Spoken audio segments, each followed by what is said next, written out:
but with no tactical foreknowledge, I think I would want to be closest to the nearest exit. So I would say front.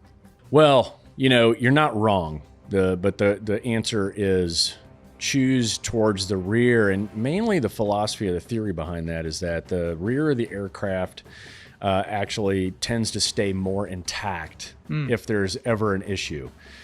Being closer to the front also usually means you're closer to the wings, and the wings are actually the fuel bladders, if you will, or the gas tanks for the aircraft. So in the event of emergency and crash landing, statistics show that basically being in the rear is a safer place. I've never had a crash landing, so I can't tell you if that's real or not.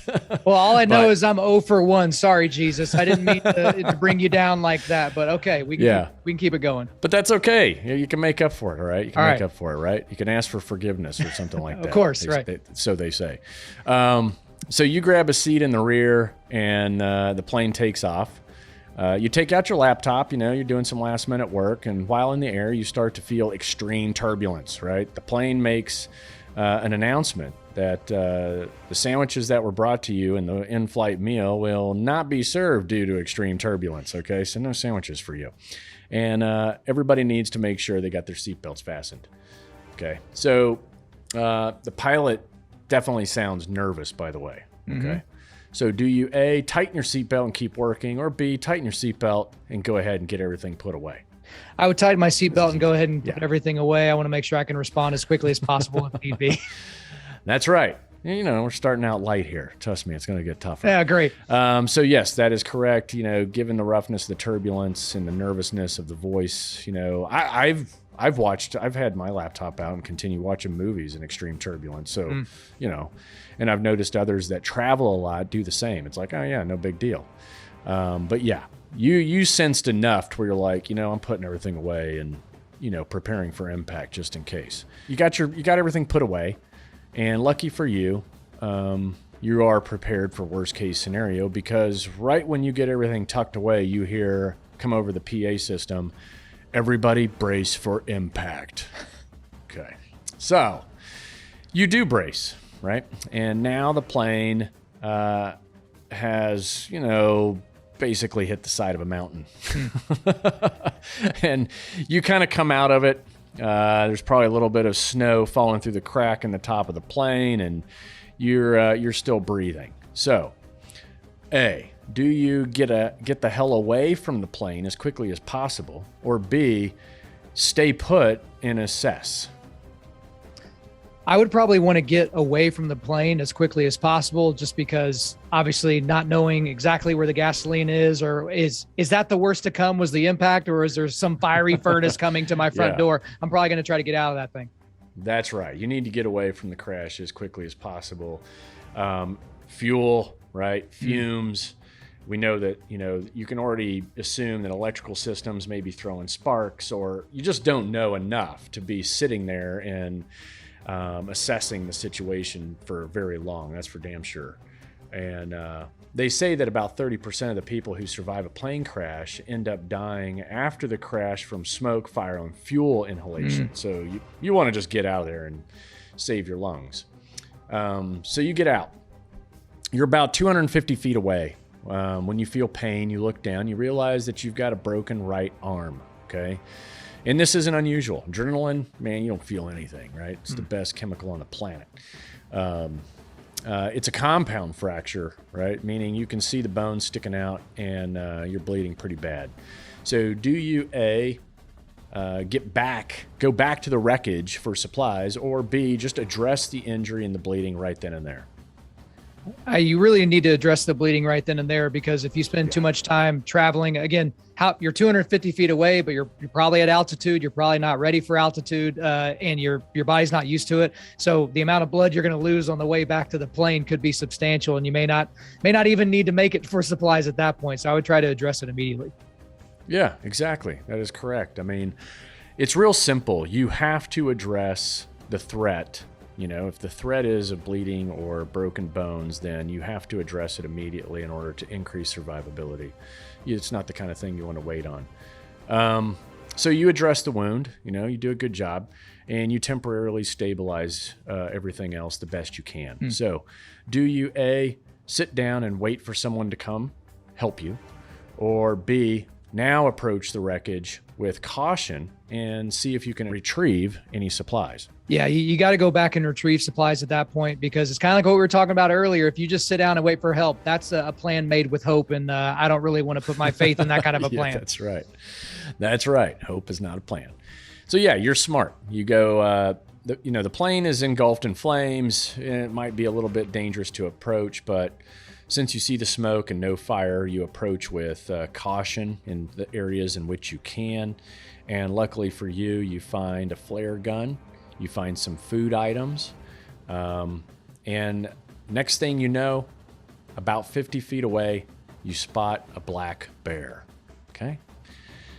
Great. So, do you A, hide in this smoke, fiery wreckage, knowing that probably will keep the bear away, right? I mean, humans are dumb enough to go back to the fiery wreckage, not bears. Okay, so, or B, very slowly put distance between you and the bear and get away from the wreckage at the same time. Let's go with B, because again, black bear is not as bad as if it was a brown bear or a grizzly bear, but obviously you're going to want to keep your eyes on them, be quiet, because you're adding a threat if you go back to the wreckage, right? Because maybe the black bear is going to follow you in there. Maybe the black bear likes roasted marshmallows or something like that. Yeah. So at that point, you want to try to get away from both threats at that point. Yes, you're spot on. Look at you. Because the bear is 50 feet away and has not noticed you, you have the opportunity to get further away quietly so that you don't, pique the bear's interest. Hiding in the wreckage, heck, that's a loss. That's a losing situation, right? No one wants to do that. Once again, your lungs are important at this point. Moving slowly away from the wreckage of the airplane and the bear when the bear starts to slowly come in your direction. Okay? So, do you turn around and run, or B, stand very still and be calm?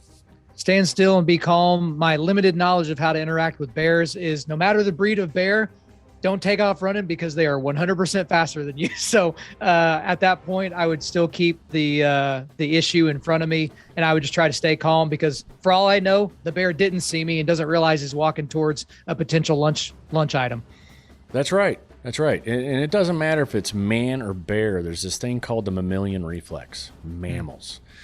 And all of us have this little bit of a predator piece that when we see something run, we want to chase it, right? And so you don't want to give the bear, one, you don't want to make yourself noticeable by taking off running. Right. And two, you don't want to engage that mammalian reflex. So, so turning around, running can trigger the bear's predatory instincts and, chase you down and claw you to death. But this does not seem to work, okay? The bear is still heading your way.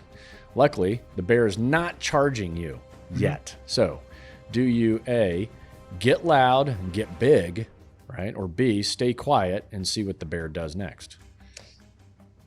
I would probably, if I did surmise that the bear was coming towards me but hasn't started charging, that I would want to get loud and get big. That's what I have done some reading with black bears, that's what you want to do. Whereas I think with grizzlies, it's like, all right, lay down on the ground, tuck your tail between your legs, and just pray really, really, really hard. But yeah, with the black bear, I would want to kind of get big and all that. And again, in this scenario, I've got a compound fracture on my arm, and if I take off running, that's probably going to increase the blood flow to that area of the body. So I don't necessarily want to do that, but I think it would be a good time to get loud and get big. Yeah, I think you're doing a good job remembering the fact that you're injured. Your performance isn't going to be that of what it was if you were running before the plane crash. Sure. Right? You got the environment working against you. It's take off running. With all the reading I've done and actually talking and interviewing lots of people, there is this, the bear encounter experience. It has been vastly different for a lot of different people. But the baseline that you hear all the time with black bears is to get loud, get big, because they are the least aggressive, and you can actually scare them off like they're like a big rat, basically. Yeah. So you are right. Get loud, get big. And brown bear, like you said, are far more aggressive, so they say. But some of the techniques for both have worked with both. And then it's important to say that. It's really the situation, the environment, in whether you are injured or not, and what's around you determines really what you're going to do. But getting big, getting loud, and waving your arms in a steady manner will, for the most part, they say, scare off the big black bear. You're listening to Can You Survive This podcast? Thanks for tuning in. Please make sure to subscribe, rate, and share on the iHeartRadio app, Apple Podcasts, or wherever you get your favorite shows.